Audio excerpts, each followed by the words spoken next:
Hi everyone, it's time for chapter 6 of Matilda. This one's called The Platinum Blonde Man. The Platinum Blonde Man. There was no doubt in Matilda's mind that this latest display of foulness by her father deserved severe punishment. As she sat eating her awful fried fish and fried chips and ignoring the television, her brain went to work on various possibilities. By the time she went up to bed, her mind was made up. The next morning, she got up early and went into the bathroom and locked the door. As we already know, Mrs. Wormwood's hair was dyed a brilliant platinum blonde, very much the same glistening silvery colour as a female tightrope walker's tights in a circus. The big dyeing job was done twice a year at the hairdresser's, but every month or so in between, Mrs. Wormwood used to freshen it up by giving it a rinse in the wash basin with something called Platinum Blonde Hair Dye Extra Strong. This also served to dye the nasty brown hairs that kept growing from the roots underneath.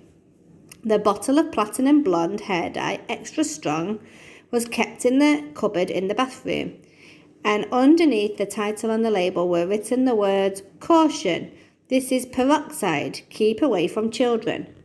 Matilda had read it in many times with fascination. Matilda's father had a fine crop of black hair, which he parted in the middle, and of which he was exceedingly proud. Good strong hair, he was fond of saying, means there's a good strong brain underneath. Like Shakespeare, Matilda had once said to him. Like who? Shakespeare, Daddy. Was he brainy? Very, Daddy. He had masses of hair, did he? He was bald, Daddy. To which the father had snapped, "If you can't talk sense, then shut up." Very unkind to his daughter, isn't he? Anyway, Mr. Wormwood kept his hair looking bright and strong, or so he thought, by rubbing into it every morning large quantities of a lotion called Oil of Violets Hair Tonic. A bottle of this smelly purple mixture always stood on the shelf above the sink in the bathroom alongside all the toothbrushes, and a very vigorous scalp massage with oil of violets took place daily after shaving was completed.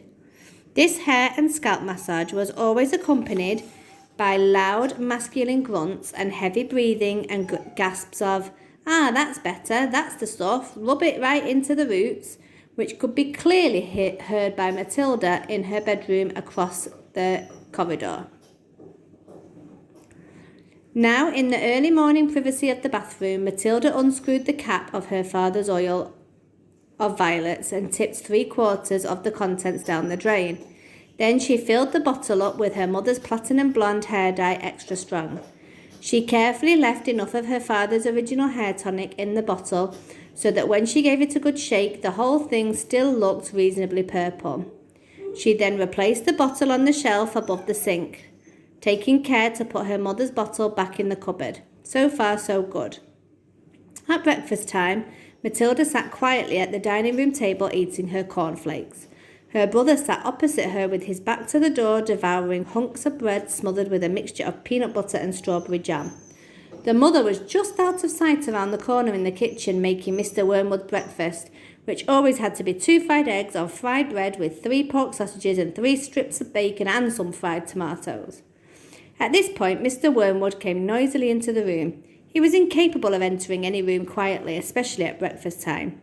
He always had to make his appearance felt immediately by creating a lot of noise and clatter. One could almost hear him saying, "It's me, here I come, the great man himself, the master of the house, the wage earner, the one who makes it possible for all the rest of you to live so well. Notice me and pay your respects." On this occasion, he strode in and slapped his son on the back and shouted, "Well, my boy, your father feels he's in for another great money-making day today at the garage. I've got a few little beauties I'm going to flog to the idiots this morning. Where's my breakfast?" "It's coming, treasure," Mrs. Wormwood called from the kitchen. Matilda kept her face bent low over her cornflakes. She didn't dare look up. In the first place, she wasn't at all sure what she was going to see. And secondly, if she did see what she thought she was going to see, she wouldn't trust herself to keep a straight face. The son was looking directly ahead out of the window, stuffing himself with bread and peanut butter and strawberry jam. The father was just moving round to sit at the head of the table when the mother came sweeping out from the kitchen carrying a huge plate piled high with eggs and sausages and bacon and tomatoes. She looked up. She caught sight of her husband. She stopped dead. Then she let out a scream that seemed to lift her right up into the air, and she dropped the plate with a crash and a splash on the floor. Everyone jumped, including Mr. Wormwood. "What the heck's the matter with you, woman?" he shouted. "Look at the mess you made on the carpet." There she is, throwing the plate or dropping the plate by accident. "Your hair!" the mother was shrieking, pointing a quivering finger at her husband. "Look at your hair! What have you done to your hair?" "What's wrong with my hair, for heaven's sake?" he said. "Oh my God, Dad, what have you done to your hair?" the son shouted. A splendid noisy scene was building up nicely in the breakfast room. Matilda said nothing. She simply sat there admiring the wonderful effect of her own handiwork. Mr. Wormwood's fine crop of black hair was now a dirty silver, the colour this time of a tightrope walker's tights that had not been washed for the entire circus season. You've dyed it!" shrieked the mother. "Why did you do it, you fool? It looks absolutely frightful. It looks horrendous. You look like a freak." "What the blazes are you all talking about?" the father yelled, putting both hands to his hair. "I most certainly have not dyed it. What do you mean I've dyed it? What's happened to it? Or is this some sort of stupid joke?" His face was turning pale green, the colour of sour apples. "You must have dyed it, Dad," the son said. "It's the same colour as Mum's, only much dirtier looking." "Of course he's dyed it," the mother cried. "It can't change colour all by itself. What on earth were you trying to do? Make yourself look handsome or something? You look like someone's grandmother gone wrong." "Get me a mirror," the father yelled. "Don't just stand there shrieking at me. Get me a mirror."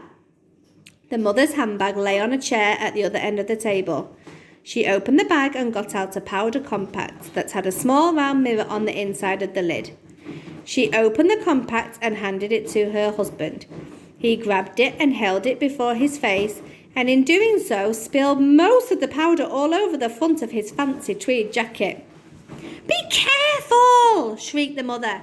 "Now look what you've done. That's my best Elizabeth Arden face powder."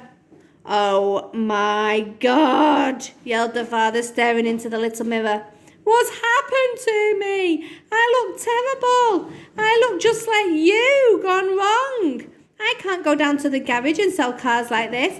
How did it happen?" He stared round the room, first at the mother, then at the son, then at Matilda. "How could it have happened?" he yelled. "I imagine, Daddy," Matilda said quietly, "that you weren't looking very hard and you simply took Mummy's bottle of hair stuff off the shelf instead of your own." "Of course that's what's happened," the mother cried. "Well, really, Harry, how stupid can you get? Why didn't you read the label before you started splashing the stuff all over you? Mine's terribly strong. I'm only meant to use 1 tablespoon of it in a whole basin of water, and you've gone and put it all over your head neat. It'll probably take all your hair off in the end. Is your scalp beginning to burn, dear?" "You mean I'm going to lose all my hair?" the husband yelled. "I think you will," the mother said. "Peroxide is a very powerful chemical. It's what they put down the lavatory to disinfect the pan, only they give it another name." "What are you saying?" the husband cried. "I'm not a lavatory pan. I don't want to be disinfected." "Even diluted like I use it," the mother told him. "It makes a good deal of my hair fall out. So goodness knows what's going to happen to you. I'm surprised it didn't take the whole of the top of your head off."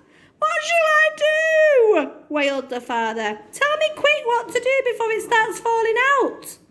Matilda said, "I'd give it a good wash, Dad, if I were you, with soap and water, but you'll have to hurry."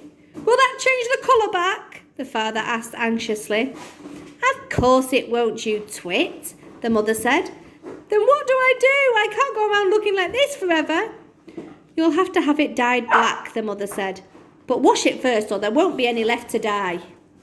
Right, the father shouted, springing into action. Get me an appointment with your hairdresser this instant for a hair dyeing job. Tell them it's an emergency. They've got to boot someone else off their list. I'm going upstairs to wash it now. With that, the man dashed out of the room and Mrs. Wormwood, sighing deeply, went to the telephone to call the beauty parlour. He does do some pretty silly things now and again, doesn't he, Mummy? Matilda said. The mother, dialing the number on the phone, said, I'm afraid men are not always quite as clever as they think they are. You will learn when you get a bit older, my girl. That was a funny chapter, wasn't it? Do you think all his hair's going to fall out?